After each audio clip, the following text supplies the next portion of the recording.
आपकी जिंदगियां आज आशीषित हैं यीशु मसीह के नाम में।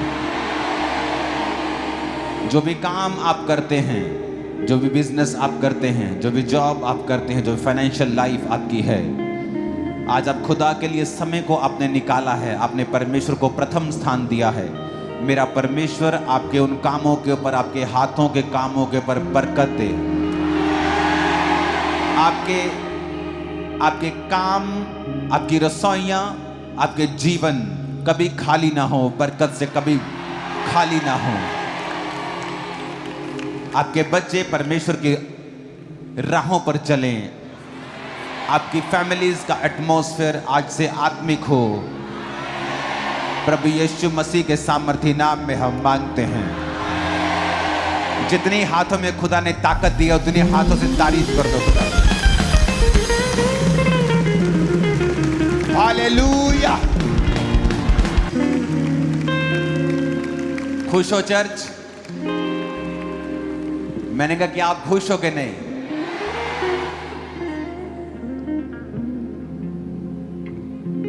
एक दिन निराशा ने अपनी गवाही दी।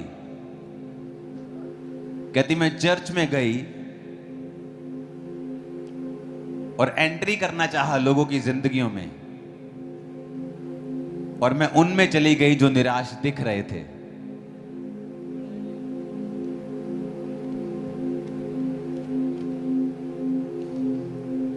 शायद आपको समझ नहीं आया। निराशा कहती है मैं एक दिन चर्च में गई और लोगों की लाइफ में एंट्री करना चाहा, और मैंने उनमें एंट्री की जो निराश दिख रहे थे, जो सीरियस बेड की प्रेजेंस में है, हुजूरी में है। आपके केस आज नहीं तो कल हल होने वाले हैं। तो कल आनंद मनाने की बजाय जो कल मैं मनाऊंगा, आज आनंद मनाओ यीशु मसीह के नाम में। क्योंकि वो निराशा आज आपको खुश देखेगी और आपकी लाइफ में एंट्री ना कर पाएगी यीशु मसीह के नाम में। और रिसीव करो इस मसीह को यीशु मसीह के सामर्थी नाम में। जब वो आपको निराश नहीं देखेगी, वो सोचेगी इसकी लाइफ में नहीं, कोई और ढूंढता हूं। खंबरा चर्च में निराशा को एक भी व्यक्ति ना मिले आज, एक भी ना मिले यीशु मसीह के नाम में। जैसे ही आप यहां से घर वापस जाएं, सारी चीजें जो निराश करती हैं बदल चुकी हों यीशु मसीह के सामर्थी नाम में।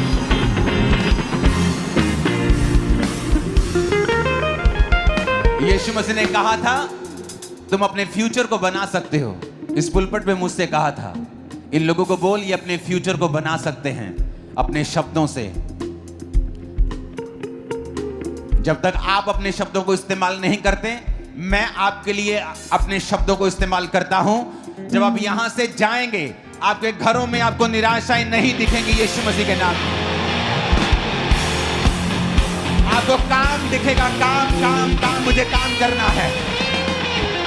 आनंद दिखेगा यीशु मसीह के सामर्थी नाम में। और जितनी योजनाएं शैतान बना के बैठा है, सारी कैंसिल हो चुकी है यीशु मसीह के सामर्थी नाम में। आमीन। आप एक्स्ट्रा ऑर्डिनरी लोग हैं, खुदाबंद की आत्मा को पाए हुए।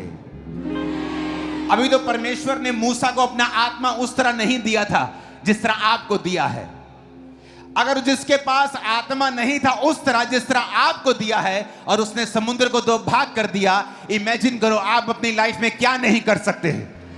क्यों उस वीजा के लिए चिंता करते हो? क्यों उस बीमारी के लिए चिंता करते हो? तुम्हारे अंदर वो आत्मा है जो मूसा के पास भी नहीं था। हालेलुया। खुदाबंद ने तुम्हें वो दिया है जो उसने मूसा को नहीं दिया। वो इंतजार कर रहा था यीशु मसीह का, वो इंतजार कर रहा था परमेश्वर का कि कब प्रभु यीशु मसीह आए, उसका एक लौता बेटा आए, और तब वो आत्मा तुम्हें दिया जाए। वो आत्मा तुम्हारे अंदर है। निराशाएं मर चुकी हैं, बीमारियां मर चुकी हैं, बीमारियां मर चुकी हैं, निराशाएं मर चुकी हैं, डिप्रेशन मर चुका है। डिप्रेशन मर चुका है, बीमारियां बीती बात है यीशु मसीह के नाम में। मुझे तरस आ रहा है ले हैंड वाले लोगों के ऊपर, क्योंकि तुम इंतजार कर रहे हो कि तुम पे ले हैंड होगा, जबकि परमेश्वर तुम्हारे बीच में खड़ा है, इस घोषणाओं के द्वारा ले हैंड कर रहा है ऑलरेडी, और तुम हील हो रहे हो, चंगे हो रहे हो, तुम भी हील हो रहे हो, ब्रांचेस हील हो रही हैं। आमीन ऊंचे वाला चाहिए चर्च। Hallelujah, hallelujah. तुम निराश दिख तो नहीं रहे हो? देख तो अपने पड़ोसी को, देख लो जरा, देख लो अपने पड़ोसी को, कोई निराश तो दिख तो नहीं रहा है? देख लो किसी के दांत दिख रहे हैं ना पूरे? दांत वाइट नहीं है, कोई भी मुस्कुरा लो, कोई बात नहीं, दिखने चाहिए। दिखाओ अपने पड़ोसी को मैं खुश हूं, दिखाओ जरा। तुम खुश हो क्योंकि परमेश्वर तुम्हारे अंदर है, क्योंकि तुम्हारे पाप माफ हो चुके हैं, तुम स्वर्ग के अधिकारी और स्वर्ग जा रहे हो, और ये काफी है। मैंने कहा ये काफी है खुश होने के लिए कि आप स्वर्ग के अधिकारी हैं। आमीन। आज एक इंपॉर्टेंट सब्जेक्ट पे मैं बात करने वाला हूं, जो अक्टूबर मंथ में आपकी लाइफ में वेरी इंपॉर्टेंट है, बहुत जरूरी है। हमने परिवार देखे हैं जो हर वक्त दुखों में रहते हैं, क्रिश्चियन लाइव्स जो दुखों में हैं, नॉन क्रिश्चियंस लाइव्स जो पैसा है, सांसारिक सफलता है, लेकिन अंदर खालीपन है, अंदर अंधेरा है, अंदर पेन्स हैं, अंदर दुख हैं। वो क्या है जो उनकी लाइफ में, जो जिस चीज की कमी है, कि उन चीजों के बावजूद भी उनकी लाइफ में वो फुलफिलमेंट नहीं है।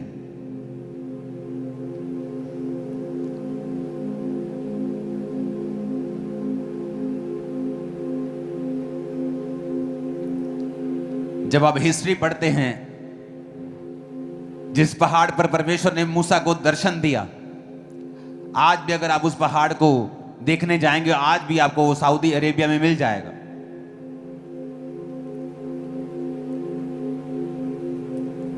जहां पर नूह की औरत, लूत की औरत खंबा बन गई, वो आपको आज भी जगह मिल जाएगी। जहां नूह की किश्ती रुकी, आपको मिल जाएगी वो जगह। सब जगहें आपको मिल जाएंगी, लेकिन अदन के बाग को अब तक ढूंढा नहीं गया है,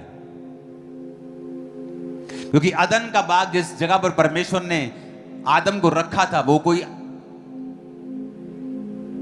सिर्फ सांसारिक जगह नहीं थी, वो फिजिकल जगह नहीं थी। जैसे खामरा एक फिजिकल जगह है जहां हम और आप मिलते हैं हर संडे थर्सडे, हम रोज यहां बैठते क्योंकि परमेश्वर ने हमें एक जगह दी है। सब जगहें बाइबल में डिफाइन की गई हैं और आज भी वहां हैं। यीशु मसीह जहां जी उठे, आज भी आप जहां वहां जाके देख सकते हो। जहां लाजर को जीवाया गया, आज देख सकते हो। जहां पर पतरस की सास को चंगा किया गया, वो घर चर्च आज भी आप देख सकते हो। वो मटके जहां पर यीशु मसीह ने दाखरस बनाया, वो आज भी आप देख सकते हो। लेकिन अदन का बाग कहां है? कोई इसे आज तक डिफाइन नहीं कर पाया। जहां पर आदम को रखा गया था, परमेश्वर ने आदम को रचा और अदन के बाग में रख दिया, आज तक अदन का बाग कहां है लोगों को मालूम नहीं। बड़े बड़े थ्योरी, पीएचडी, डबल पीएचडी, क्या सब पढ़ लिया, लेकिन आज तक मालूम नहीं कर पाए अदन का बाग कहां था। क्योंकि अदन का बाग सिर्फ एक सांसारिक प्लेस, एक फिजिकल प्लेस, एक शारीरिक प्लेस नहीं है। अदन का बाग परमेश्वर की हुजूरी था, परमेश्वर की प्रेजेंस थी, जहां से उसको एक्सेस था। उसके पास चाबी थी कि वो परमेश्वर की प्रेजेंस में कभी भी जा सकता है, उससे बात कर सकता है। जिस तरह याकूब जब जा रहा था, तो बाइबल कहती है जिस जगह वो सोया, उसने स्वर्गदूतों को नीचे उतरते और ऊपर चढ़ते हुए देखा। उसने कहा ये तो परमेश्वर का दरवाजा है। और मैं वहां पर यहां पर ये बनाऊंगा वो बनाऊंगा। उसने वहां पर पत्थर इकट्ठे किए, वहां निशानी लगा दी जहां पर वो परमेश्वर के विजिट को ले पाया।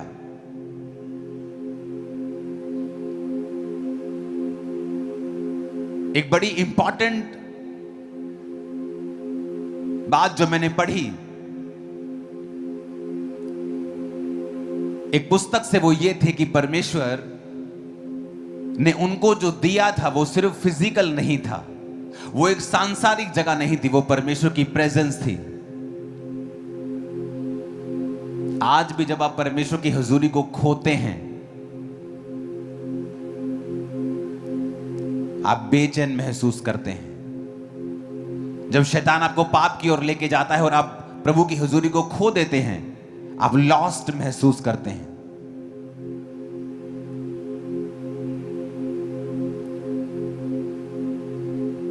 आप कुड़कुड़ाते हैं परमेश्वर के सामने, कंप्लेंट्स करते रहते हैं आप परमेश्वर के सामने। परमेश्वर ने कहा था उस औरत को, जो औरत पानी भरने के लिए दोपहर को गई थी, जब परमेश्वर रास्ते में यहूदिया से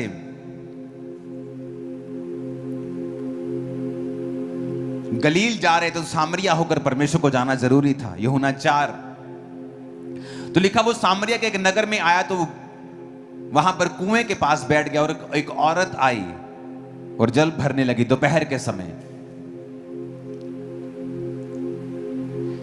6 घंटा मतलब दोपहर का समय।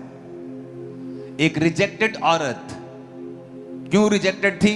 क्योंकि संसार ने उसे रिजेक्ट कर दिया था। क्यों रिजेक्ट कर दिया? क्योंकि वो व्यभिचारिणी थी। एक पति, दूसरा पति, तीसरा पति, चौथा, 5 पति। अभी छठे बंदे के पास रह रही, वो भी उसका पति नहीं, तो लोगों ने उसे रिजेक्ट कर दिया था। तो उसे वो सुबह सुबह औरतें पानी भरने के लिए जब जाया करती थी, तो वो औरतें उनको साथ नहीं लेके जाती थी, उसे गंदी औरत समझ के छोड़ दिया जाता था। तो वो दोपहर के समय जब कोई पानी लेने नहीं जाता, जब धूप होती है, कोई घर से नहीं निकलता, उस एरिया में, जिस एरिया की मैं बात कर रहा हूं, तो वो दोपहर को पानी लेने जाया करती थी। और यीशु मसीह वहां बैठे हुए मिले और यीशु मसीह ने उससे कहा, मुझे पानी पिला। तो बड़ी हैरान हुई कि तुम मुझसे पानी क्यों मांग रहे हो? मैं तो एक अन्य जाति औरत हूं और यहूदी जो है मुझसे कोई व्यवहार नहीं रखते हैं। और 10 आयत में यीशु ने उत्तर दिया, यदि तू परमेश्वर के वरदान को जानती और यह भी जानती कि वह कौन है जो तुझसे कहता है मुझे पानी पिला, तो तू उससे मांगती और वो तुझे जीवन का जल देता।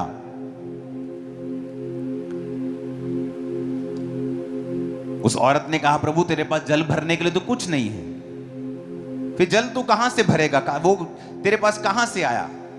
तो 13 आयत में यीशु ने कहा, जो कोई ये जल पिएगा वो प्यासा होगा, परंतु जो कोई उस जल से जो मैं उसे दूंगा अनंत काल तक वो प्यासा ना होगा। वरन जो जल मैं उसे दूंगा, अगर वो उसे पिएगा तो उसमें से वो एक सोता बन जाएगा जो अनंत जीवन के लिए उमड़ता रहेगा। जीसस यहां बात कर रहे थे अपनी हुजूरी की, कि तुम जो पानी दे रही हो, तुम जो लंगर खिला रहे हो, उससे 2 मिनट के लिए पेट भर जाएगा, तुम्हारी चैरिटी हो जाएगी। जो तुम पानी पिला रहे हो, शबील पिला रहे हो, आज तुम चर्च के बाहर पियोगे पानी, तुम पानी पियोगे तुम्हें अच्छा लगेगा, लेकिन वो पानी फिर तुम्हें प्यासा कर देगा। थोड़ी देर में फिर तुम्हें प्यास लग जाएगी, फिर तुम्हें भूख लग जाएगी। जीसस ने कहा, मेरे पास कुछ और है तुम्हें पिलाने के लिए। अगर तुम उसे समझ जाओ, फिर तुम्हें ऐसा कुछ मिल जाएगा कि तुम अनंत काल तक कभी प्यासे नहीं होगे। मैंने बड़े बड़े सेलिब्रिटीज को प्यासे देखा है, क्योंकि उनके पास शारीरिक सफलता तो आ गई है, लेकिन अंदर वो खाली हैं, अंदर वो वैक्यूम महसूस करते हैं, अंदर अभी तक वो फुलफिल नहीं महसूस करते, अंदर अभी तक खाली है, अंदर अभी तक बेचैन है। बड़े बड़े लोग जो सिचुएशन, बड़ी बड़ी पोजीशंस के ऊपर हैं, लेकिन वो बता नहीं सकते उनके अंदर क्या चल रहा है, क्योंकि जीसस ने कहा, तुम ये जल पियोगे तो प्यासे रहोगे, ये रोटी खाओगे तो फिर भी भूखे रहोगे, पर मैं तुम्हें कुछ दे सकता हूं। अगर तू जानती मैं कौन हूं और मैं तुम्हें अगर वो पानी पिलाता, जो जीवन का जल देता, तो कहता, अगर मैं तुम्हें वो जीवन का जल पिला दूं तो तुम अनंत काल तक कभी भी प्यासे नहीं रहोगे।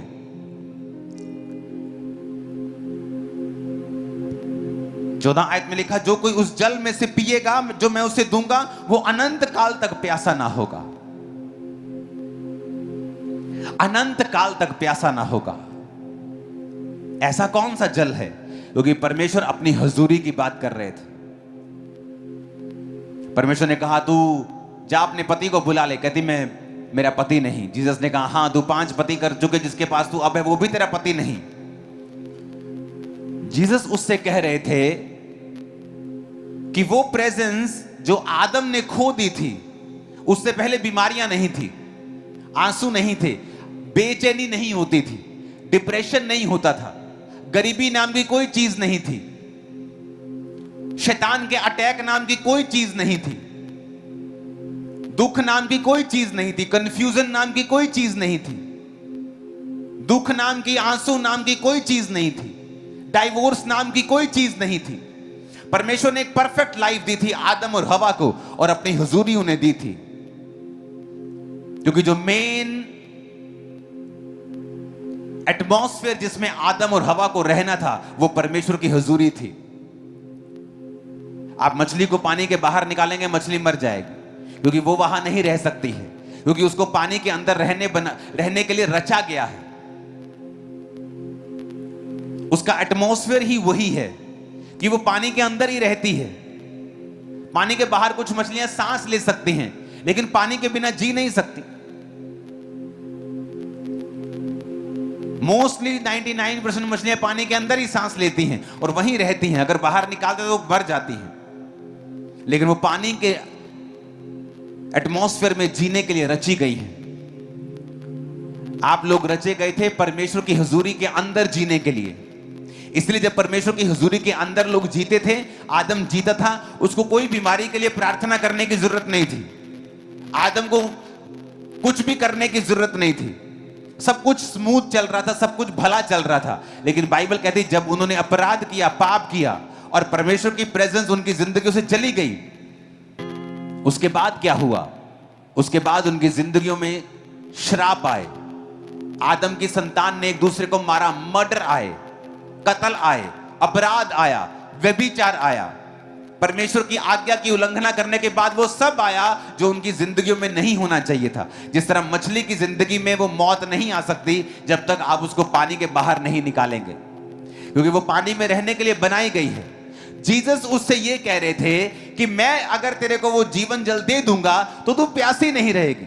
तू पति कर चुकी है, तू व्यभिचार कर चुकी है, फिर भी तू प्यासी है। क्योंकि वो औरत के अंदर क्या चल रहा था वो औरत को मालूम था।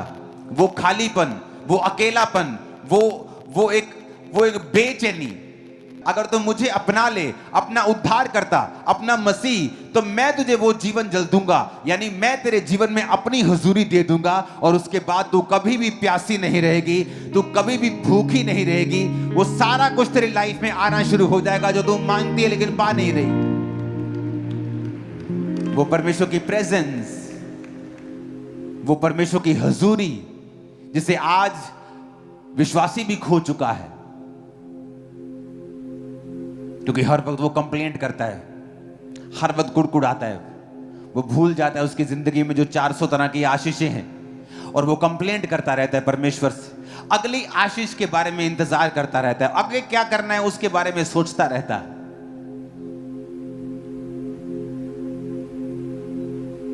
जब आप सुबह उठे वर्शिप करें, और जब वर्शिप कर रहे हो तो थैंक्स गिविंग के साथ वर्शिप करें। ये मेरा एक्सपीरियंस है, मेरी लाइफ का पर्सनल एक्सपीरियंस है।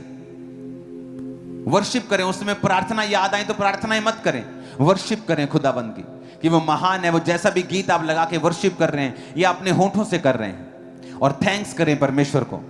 बाइबल कहती है वो तुम्हारी स्तुतियों के अंदर विराजमान है। कई बार आप परमेश्वर में होते हैं लेकिन फिर भी परमेश्वर की प्रेजेंस को आप अपनी जिंदगी में खो चुके होते हैं। आप क्रिश्चियन होते हुए भी उस प्रेजेंस को खो चुके होते हैं, डिस्ट्रैक्शन की वजह से, प्रार्थना ना करने की वजह से, बाइबल ना पढ़ने की वजह से। आप उसकी हुजूरी को आप खो चुके होते हैं, क्योंकि आप कंप्लेंट्स करते हैं, हर वक्त मरमर करते हैं, आप हर वक्त कुड़कुड़ाते हैं, इसलिए परमेश्वर की हुजूरी आपकी लाइफ में नहीं रहती। और परमेश्वर उससे कह रहा था कि अगर मैं तुझे वो पानी दूंगा ना जो जीवन जल है, तो फिर कभी भी प्यासी नहीं रहेगी। तू कभी भी प्यासी नहीं रहेगी। एक क्रिश्चियन होने के नाते परमेश्वर का आनंद, परमेश्वर की ताकत, परमेश्वर की ब्लेसिंग हमेशा आपकी लाइफ पर होनी चाहिए 24 घंटे। एक क्रिश्चियन होने के नाते आपके घरों में परमेश्वर का आनंद होना चाहिए। आज क्यों नहीं है? क्योंकि जहां परमेश्वर की हुजूरी नहीं होगी वहां ये चीजें नहीं होंगी। तो आपको कई बार वो एटमॉस्फेयर खुद भी बनाना पड़ता है। आप मछली लेके आते हैं बाजार से, तो आपको फिश टैंक रखना पड़ता है। अगर आप उस मछली को पालना चाहते हैं तो फिश टैंक में वो पलती, आपको उसके लिए एटमॉस्फेयर तैयार करना पड़ता है। तो परमेश्वर की प्रेजेंस के लिए भी आपको एटमॉस्फेयर रेडी करना पड़ता है। परमेश्वर ने आदम को बनाया, पूरा माहौल बनाया, एटमॉस्फेयर बनाया। उसने सूर्य, चांद, उसने सारा चीजें, सारी पृथ्वी, पेड़ पौधे, जंतु, मछलियां सब बनाया और आदम को बना के उस एटमॉस्फेयर में रख दिया। परमेश्वर आपके जीवन में जब होगा, आनंद होगा, शांति होगी, बरकत होगी, ताकत होगी, कमजोरी नहीं होगी, डर नहीं होगा। लेकिन परमेश्वर की प्रेजेंस को कैसे अपनी लाइफ में लाया जाए, कैसे उस एटमॉस्फेयर को क्रिएट किया जाए, कैसे उस जीवन जल को रिसीव किया जाए कि आप भी परमेश्वर की वही हुजूरी में रह सकें जो परमेश्वर ने आदम को दी थी। पहली बात, तौबा करना अपने गुनाहों से, अपने पापों से। इसलिए परमेश्वर ने कहा था, यदि तू जानती तू किससे मांग रही है, तू जानती अगर मैं कौन हूं तो तू मुझसे मांगती। तो अपने पति को, जो तेरा पति है भी नहीं, उसे व्यभिचार को छोड़ के तो मुझसे मांगती। जब आप तौबा करते हैं, आप प्रभु की प्रेजेंस में वापस चले जाते हैं। जब आप परमेश्वर की प्रेजेंस में वापस चले जाते हैं, जिस तरह मछली को पानी में अंदर जाके फिर तसल्ली मिलती है जब उसे बाहर निकाल लिया जाता है और वो तड़पती है, जब वो पानी के अंदर जाती है तब उसे रिलैक्सेशन मिलती है, उसे सुकून मिलता है, वैसे ही सुकून आपकी लाइफ में आना शुरू होता है। आप समझना शुरू करते हैं, हाँ मैं क्यों बेचैन था, क्यों मेरी लाइफ में ये दिक्कतें थी, क्यों मेरी फैमिली में ये प्रॉब्लम्स थी, क्यों मेरे जीवन में ये सारी दिक्कतें, ये सारे श्राप चल रहे थे, क्योंकि मैं प्रभु की हुजूरी से दूर था। फिर आपका परमेश्वर एक ही होता है, 10 परमेश्वर नहीं होते। 10 जगह आप सिरों को नहीं झुकाते हैं, हर जगह सब कुछ नहीं खाते आप परमेश्वर में वफादार रहते हैं, आप प्रभु के साथ अंग संग रहते हैं और आपको मालूम होता है कि मैं परमेश्वर की प्रेजेंस में अगर रहूंगा तो ये सारी चीजें, सारी बरकतें, ये शांति, ये आनंद, ये परमेश्वर की प्रेजेंस की सारी सुरक्षा परमेश्वर के मेरे जीवन में रहेगी। तो आपको वो एटमॉस्फेयर क्रिएट करना पड़ेगा। कैसे होगा? तौबा के साथ। शैतान क्या चाहता है? वो चाहता है कुछ भी करे, आप मसीह में नहीं, कोई आपको भाव नहीं देता। जैसे आप क्रिश्चियन बनते हैं, आपको सुंदर से सुंदर लड़की अप्रोच करती है। रीजन, क्योंकि शैतान चाहता है आप उस प्रेजेंस से निकल आए, क्योंकि उस सुरक्षा के अंदर वो काम नहीं कर सकता, उस बाड़े के अंदर वो काम नहीं कर सकता। अय्यूब पर उसने कहा था कि परमेश्वर तूने इसके आसपास बाड़ा बना के रखा है, मैं इसको छू नहीं सकता। तौबा करने से आपकी लाइफ में परमेश्वर की प्रेजेंस फिर से रिस्टोर होती है। आप किसी प्रकार का पाप कर रहे हैं या प्रभु से दूर हैं, आप नहीं कह सकते आप तौबा कर चुके हैं, आप क्रिश्चियन हैं, अगर आप रोज 2.5 घंटे प्रार्थना नहीं करते हैं, आप 1-1.5 घंटा प्रार्थना, 1 घंटा बाइबल नहीं पढ़ते हैं, आप नहीं बोल सकते परमेश्वर की प्रेजेंस आपकी लाइफ में है। जब आप परमेश्वर की प्रार्थना करते हैं, जब आप तौबा करते हैं, तो परमेश्वर की हुजूरी आपकी लाइफ में आपको लिविंग, आपको जीवित महसूस होती है। जब आपको वो जीवित महसूस होती है, आपको मालूम होता है कि ओह, ये प्रॉब्लम का हल क्या है, मुझे किस तरह से आगे बढ़ना है। कंफ्यूजन्स दूर होना शुरू होती हैं। अपने बच्चे के लिए क्या करूं, कौन सा बिजनेस करूं, क्या करूं, कंफ्यूजन दूर होती हैं जैसे आप उसकी हुजूरी में जीना सीखते हैं, क्योंकि आपको परमेश्वर की प्रेजेंस में जीने के लिए ही क्रिएट किया गया था। आप अगर अपनी जिंदगी का पूरा आनंद लेना चाहते हैं तो आपको उसी प्रेजेंस में, उसी एटमॉस्फेयर में वापस आना पड़ेगा, नहीं तो तब तक आप बेचैन रहेंगे, तड़फते रहेंगे और कुछ भी हासिल नहीं होगा।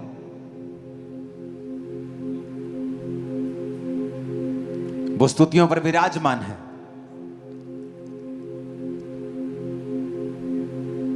स्वर्ग परमेश्वर का सिंहासन है, पृथ्वी उसकी चौकी है। परमेश्वर स्वर्ग में नहीं रहता, वो देखे सिंहासन है उसका। परमेश्वर ने स्वर्ग को बनाया है। स्वर्ग को बनाने से पहले फिर वो कहां रहता था? वो हाउसलेस थोड़ी था, वो होमलेस थोड़ी था। वो फिर वो कहां रहता था? बाइबल कहती है परमेश्वर स्तुतियों के बीच में विराजमान है। इसलिए परमेश्वर ने अपने चेलों को प्रार्थना करना सिखाया था कि जब तुम प्रार्थना करो बोलो, ऐ हमारे बाप तू जो आसमान में है, तेरा नाम पाक माना जाए। यानी जब तुम प्रार्थना शुरू करो तो वर्शिप शुरू करो। आज हम प्रार्थना जब शुरू करते हैं सीधा ही कंप्लेंट, हे परमेश्वर तू नहीं जानता आज मैं कितना कितना दुखी हूं, तू नहीं जानता आज मैं कितनी दुखी, सीधा कंप्लेंट। और परमेश्वर की हम बोल लेते हैं, हम कंप्लेंट कर लेते हैं, प्रार्थना कर लेते हैं, और क्या देखते हैं? हमारे जीवन में कुछ भी बदला नहीं। सिर्फ मन की भड़ास हमने निकाली है और कुछ भी बदलाव हमारी जिंदगी में नहीं हुआ है। जब तक हम सिस्टम से नहीं चलेंगे। कई बार आपको कंप्यूटर में बड़ी जल्दी होती कि मुझे ये जल्दी जल्दी करना है, लेकिन वो आपसे मांगता है, okay do you want to do this, then click this and then this, अब दिस। अब बोलेंगे जल्दी जल्दी कर दे। आप जितना जल्दी करेंगे वो आपको उतना लेट कर देगा। आपको फिर से करेगा, ओके देन गो अगेन, फिर से फॉर्म भर अपना। फॉर्म में एक गलती होगी, जल्दी जल्दी भर, फिर से भर अपना फॉर्म। वो और फ्रस्ट्रेटिंग होता जाता है प्रोसेस, क्योंकि आप और जल्दी करना चाहते हैं। आप बैठते कंप्लेंट करना चाहते हैं, आप प्रभु को बताना चाहते हैं कि आपके बेटे ने आज आपको गाली दी है, आपके हस्बैंड ने शराब पी के आपको उसको मालूम है, वो अंधा थोड़ी है, वो उसने आपको आंखें दी, उसको पता है कि आपके हस्बैंड ने आज आपको गाली दी है, उसको पता है कि आज आपके बिजनेस में आपका बैड डे था, उसको पता है। हो सकता है वो उन सिचुएशंस को यूज कर रहा हो आपको अपने करीब लेके आने के लिए। तो परमेश्वर ने हमें मैनुअल दिया है कि जब तुम परमेश्वर की प्रेजेंस में जाओ तो किस तरह करो। ऐ हमारे बाप तू जो आसमान में है, तेरा नाम पाक माना जाए, तेरा राज्य आए। तो जब वर्शिप में आप बैठेंगे, प्रार्थना में बैठेंगे, सबसे पहले चाहे दुखी हो सुखी हो, आप वर्शिप करें, प्रभु की वर्शिप करें, थैंक्स गिविंग के साथ, धन्यवाद के साथ लिखा मेरी हजूरी में आ। फाटकों में प्रवेश कर थैंक्स गिविंग के साथ, आंगनों में प्रवेश कर धन्यवाद के साथ, थैंक्स गिविंग के साथ, स्तुति करते हुए प्रवेश कर। और जैसे ही आप ऐसा करना शुरू करेंगे, आप नोटिस करेंगे परमेश्वर की जो प्रेजेंस है आपकी लाइफ में वापस आना शुरू होगी। और ये मेन चीज होगी, main, this is the most important thing आपकी लाइफ में। आप अपने बिजनेस में हैं और आप 6 महीने से दुखी हैं, मैं क्या करूं परमेश्वर। आप क्रिश्चियन हैं, आप गुड मैन हैं, अच्छे आदमी हैं, फिर भी आप सफर कर रहे हैं। आप क्रिश्चियन हैं, गुड गर्ल, फिर भी आप सफर कर रही हैं अपनी बीमारी में। आपको सीखना पड़ेगा किस तरह से आपको बाहर आना है, इसको प्लेन करना। आपको सीखना पड़ेगा आपको कैसे बाहर आना है इन चीजों से। केवल प्रभु की हजूरी है जो आपको एक लेवल से आपको हायर लेवल पे लेके जा सकती है। सिर्फ प्रभु की प्रेजेंस है वो जो कर सकती है। आपको ये मालूम होना चाहिए।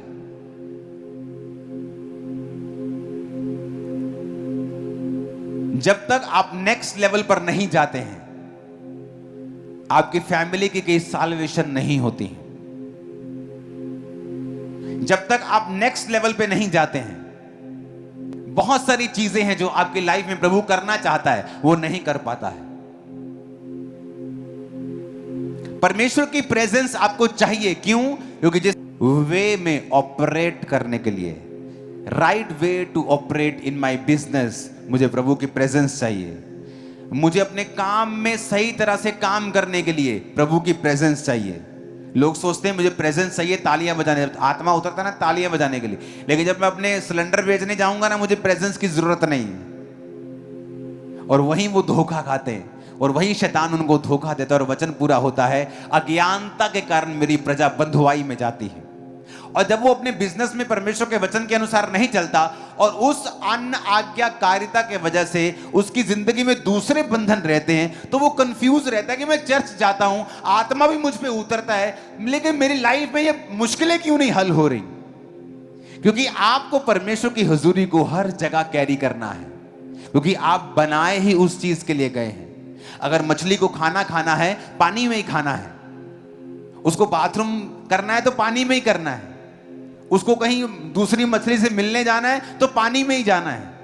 उसको हर चीज पानी में ही करनी है, क्योंकि उसको उसी चीज के लिए बनाया गया है।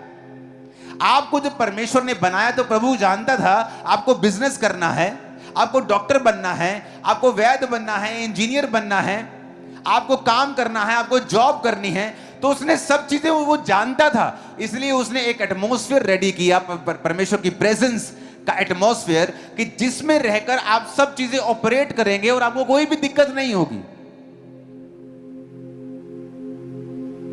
लेकिन जैसे ही आप उस एटमॉस्फेयर से बाहर आएंगे, आप स्ट्रगल करेंगे, आप स्ट्रगल करेंगे, फिर आप नए नए कोट बनाएंगे। जिंदगी एक संघर्ष है, जिंदगी दुखों का मेला है।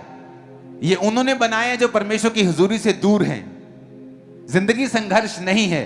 पिता ने आपको संघर्ष करने के लिए पैदा नहीं किया है, लेकिन हमें प्रैक्टिस करनी होगी परमेश्वर की प्रेजेंस में जीने की, और हमें एटमॉस्फेयर क्रिएट करना होगा। हमें एटमॉस्फेयर क्रिएट करना होगा, हमें वो माहौल बनाना होगा जहां हम परमेश्वर की हुजूरी में रह सकें। मेरे दोस्त जो परमेश्वर में नहीं थे, जब मैं परमेश्वर में आया मैं उनसे अलग हुआ, क्योंकि मुझे वो एटमॉस्फेयर अपनी लाइफ में बनाना था जहां मैं परमेश्वर की प्रेजेंस में ही रह सकूं। अगर मैं वो एटमॉस्फेयर, वो माहौल नहीं बनाऊंगा तो मैं जानता हूं कि मुझे ही प्रॉब्लम होगी, क्योंकि परमेश्वर की प्रेजेंस में आपको राइट वे में डायरेक्शन मिलती है। आप शांत होते हैं, शांति आपके अंदर होती है, आनंद होता है। परमेश्वर आपको गाइड करता है, आपको बताता है किस तरह से अपनी लाइफ में चलना है। और जब वो प्रेजेंस आपके अंदर होती है तभी आप समझ पाते हैं उस प्रेजेंस को, जिसके बिना आप कुछ नहीं कर सकते हैं। उसको, उस एटमॉस्फेयर को बनाने के लिए सबसे पहला काम है कन्फेशंस।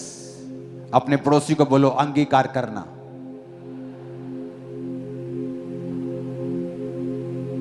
फिर से बोलो अपने पड़ोसी को,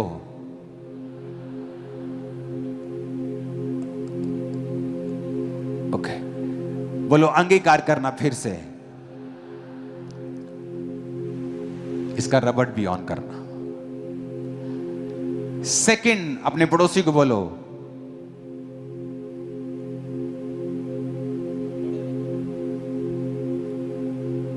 वर्शिप से शुरुआत करना। फिर से बोलो अपने पड़ोसी को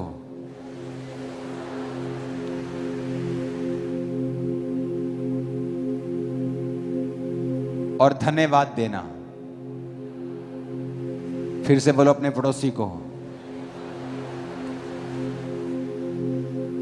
जब आप परमेश्वर के प्रेजेंस को पाना चाहते हैं अपनी लाइफ में, ऐसा कोई पाप नहीं होना चाहिए जो आपने अंगीकार नहीं किया है, या आप जानबूझ के जिस पाप में रह रहे हैं, अगर आपकी लाइफ में वो है, आप लाखों चंदा देने वाले हों, करोड़ों चंदा देने वाले हों, चर्च में ऊंची आवाज में आमीन बोलने वाले हों, कोई काम नहीं आने वाला वो आपके। कन्फेस करना, जब आप प्रार्थना में जाएं तो कभी भी गलती ना करें कि जाते ही कंप्लेंट करके, जाते राशन लिस्ट की तरह परमेश्वर को अपनी राशन लिस्ट दे दें। कभी ऐसा मत करें। वर्शिप से स्टार्ट करें और थैंक्स गिविंग दें। जो आपके पास है उसके कोड़ों के लिए, उसके लहू के लिए, आप स्वर्ग के अधिकारी हैं उन चीजों के लिए। हमेशा प्रार्थना में जब जाएं तो थैंक्स गिविंग के साथ, वर्शिप के साथ स्टार्ट करें। प्रार्थना करें with prayer, with Bible reading. मैंने उन लोगों को हमेशा बैलेंस देखा है जो प्रार्थना और बाइबल इकट्ठी करते हैं। जब उन्होंने बाइबल पढ़ी तो प्रार्थना करते हैं, जब प्रार्थना पढ़ी उसके बाद बाइबल पढ़ते हैं। ये बेस्ट कॉम्बिनेशन है। इमेजिन करो आप अकेले चावल खा रहे हैं और रात को सिर्फ दाल खा रहे हैं, और जब आप दाल चावल इकट्ठे खाते हैं उसका असर और अकेले चावल खाने का असर आपको उस जिस तरह ये महसूस हो रहा है ना, उससे कई लाख करोड़ गुना बाइबल पढ़े बिना, प्रार्थना और प्रार्थना के बिना बाइबल, ये वही है चीज है। अगर आपको प्रॉपर न्यूट्रिएंट्स चाहिए अपनी आत्मा के लिए, प्रॉपर आपको खाना चाहिए अपनी सोल के लिए, तो जब बाइबल पढ़ें तब प्रार्थना करें। जब प्रार्थना कर रहे हैं उसके बाद बाइबल पढ़ें, एंड में फिर प्रार्थना करें, एंड में फिर वर्शिप करें। वर्शिप से शुरुआत करें, वर्शिप से एंड करें। ऊंची आवाज से बोलो हालेलुया।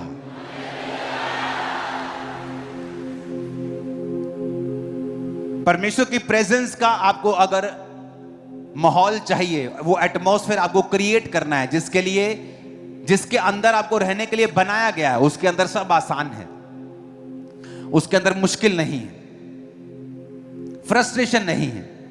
हाँ, ग्रोथ परमेश्वर के टाइमिंग के हिसाब से होगी, लेकिन वो खुदा का हाथ आपके संग होगा। हालेलुया। ऊंची आवाज में कहो हालेलुया। फिर से कहो हालेलुया।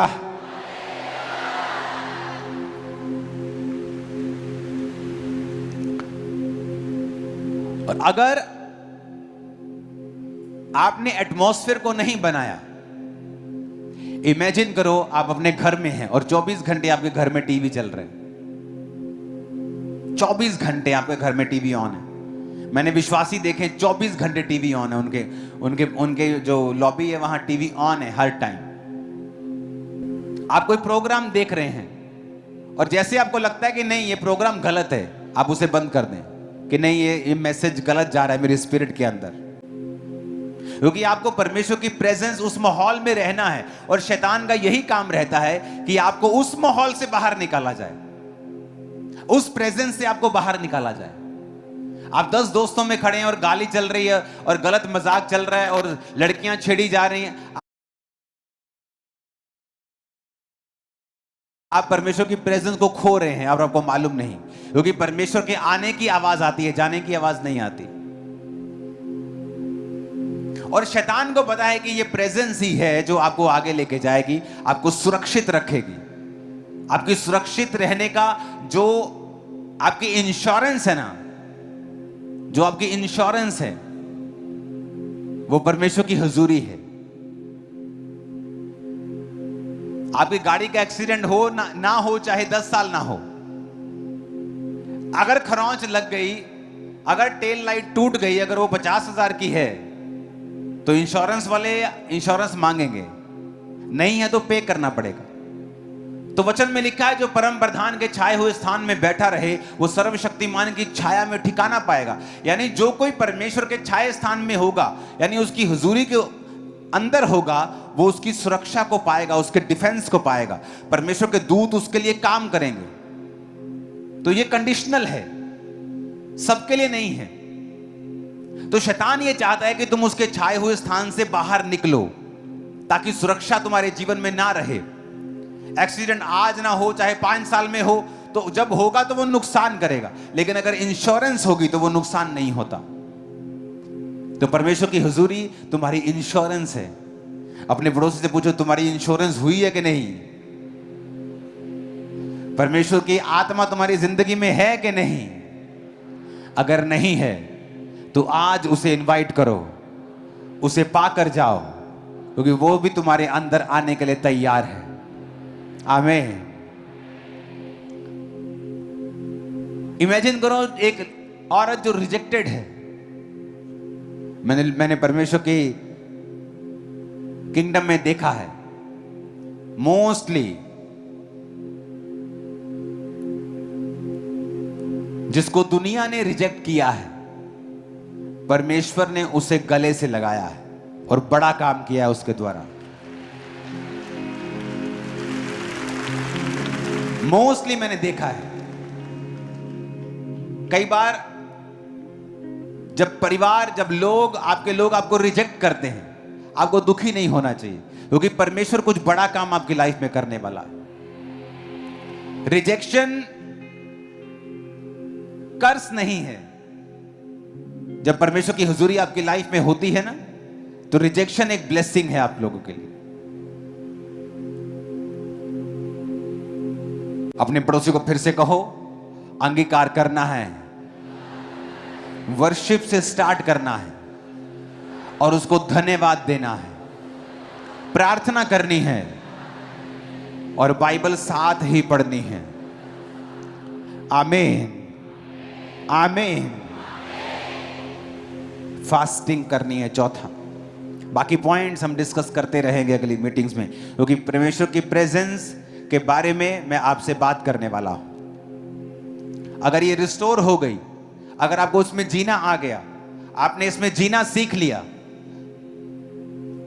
किसी और चीज की जरूरत आपको नहीं होगी। ये मोस्ट इंपॉर्टेंट चीज है आप लोगों के लिए। अगर आपको शरीर के काम तंग करते हैं, व्यभिचार तंग करता है, पाप तंग करता है, गंदी आदत तंग करती है, फास्टिंग करो। अपने शरीर को अंडर सब्जेक्ट, एक अथॉरिटी के नीचे लाओ। अपने शरीर को बताओ कि तुम इसके बंधे हुए नहीं हो। तुम इसको वो खाने को नहीं दोगे जो ये मांग रहा है, वो देखने को नहीं दोगे जो ये देखने के लिए मांग रहा है। तुम उसको अथॉरिटी के नीचे लेके आओगे और फास्टिंग उसमें हेल्प करती है। जो तुम्हारी परमेश्वर की इच्छाएं हैं, फास्टिंग हेल्प करती है कि तुम उन आत्मिक इच्छाओं को परमेश्वर में पूरा कर सको। फास्टिंग हेल्प करती है कि उन इच्छाओं को जो परमेश्वर ने तुम्हारे अंदर डाली हैं अपने ही डिवाइन विल से, और तुम भी उन्हें पूरा करने की आशा रखते हो, तो फास्टिंग आपकी हेल्प करेगी कि आप उन इच्छाओं को पूरा कर सके जो परमेश्वर ने आपके हृदय में अपनी मर्जी से रखी हैं। उसकी वजह से आपका शरीर जो आपका साथ नहीं देता, प्रार्थना करने का मन नहीं करता, प्रार्थना करने समय डिस्ट्रैक्शन फील होती है, आप जब फास्टिंग करेंगे आप इन बंधनों को तोड़ सकते हैं। अपने पड़ोसी को बोलो, अंगीकार कर, माहौल बना, वातावरण बना, एटमॉस्फेयर बना, तबा कर, वर्शिप से शुरुआत कर और धन्यवाद परमेश्वर को दे।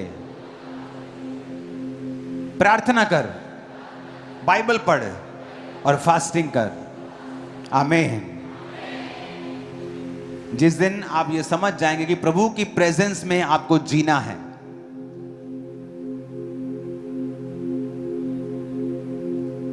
मैंने आपको कहा था कि क्यों जीसस क्राइस्ट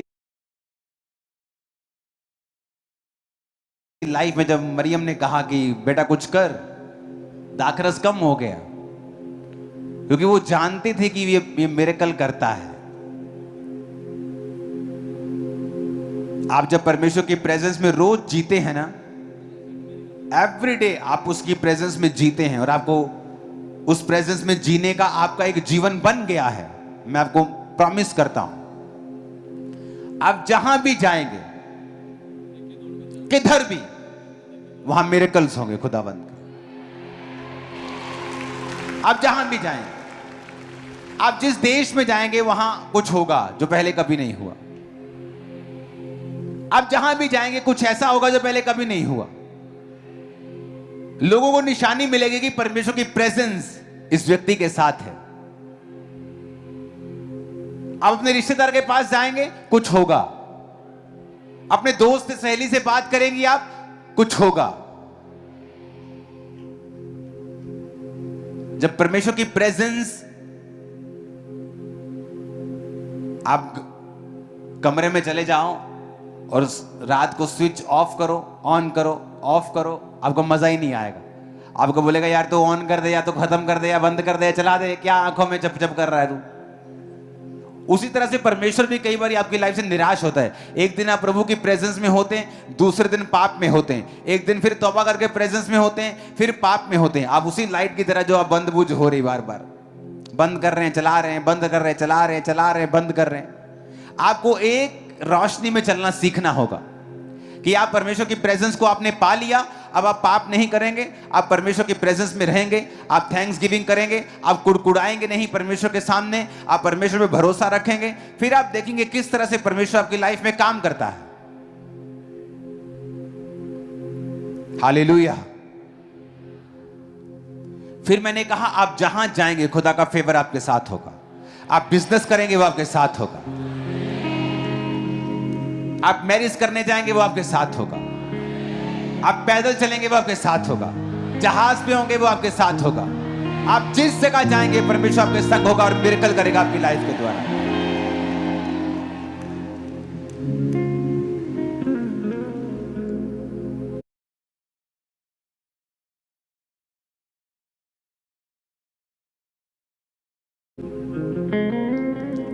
हालेलुया। तैयार हो उसकी प्रेजेंस में जीने के लिए? आज पास्टर्स उसकी प्रेजेंस के बिना है। Visit visit visit visit visit visit visit, prayer की नहीं, विजिट ही करते रह गए।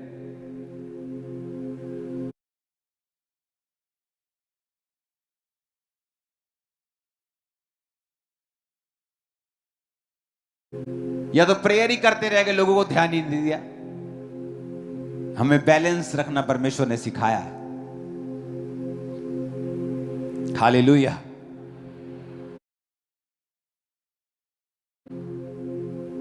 जब परमेश्वर की हुजूरी आपकी लाइफ पे नहीं होगी, मूसा जानता था कि परमेश्वर की प्रेजेंस को वो कैरी करता है।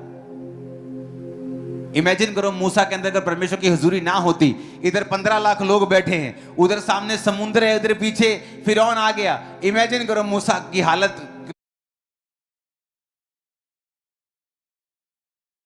लोगों की हालत क्या होती अगर मूसा के अंदर परमेश्वर की प्रेजेंस ना होती। इमेजिन करो मुझे आपको लीड करना है और अगर मेरे अंदर परमेश्वर की प्रेजेंस ना हो, आपकी जीवन कैसे होंगे? आप इमेजिन करो। को ठहराया जो लोगों के मसलों को हल करते थे। मूसा तंबू में रह के प्रार्थना करता था और लोगों को परमेश्वर के वचन सुनाता था और मालूम होता था कि हां वाकई इस जगह के ऊपर, इजराइल के ऊपर परमेश्वर की हुजूरी है। अपनी लाइफ के सारे गलत काम त्याग दो, क्योंकि एंड में आपको सिर्फ निराशा होगी। हर फ्रेंडशिप, फ्रेंड के पीछे एंड लगता है। वो कितना मर्जी पक्का क्यों ना हो, उसके पीछे एंड लगता है। एक फैमिली के पीछे एंड नहीं लगता। एक परमेश्वर, उसकी प्रेजेंस, उसकी हुजूरी, हर चीज का एंड हो जाएगा। आपका बेस्ट फ्रेंड आपको निराश कर देगा एक दिन। आप सोचेंगे कि ये मेरा दोस्त है, ये मेरी हेल्प करेगा, पर आप निराश होंगे और आपको लगेगा शायद प्रभु का फेवर आप पे नहीं है, शायद परमेश्वर की अनुग्रह आप पे नहीं है। परमेश्वर कहता नहीं, मेरा अनुग्रह तेरे ऊपर है, लेकिन मैं चाहता हूं कि तू सिर्फ मेरी ओर देखे। तेरी सुरक्षा का भरोसा सिर्फ मैं होना चाहिए और मैं तेरे लिए रास्ता निकालूंगा।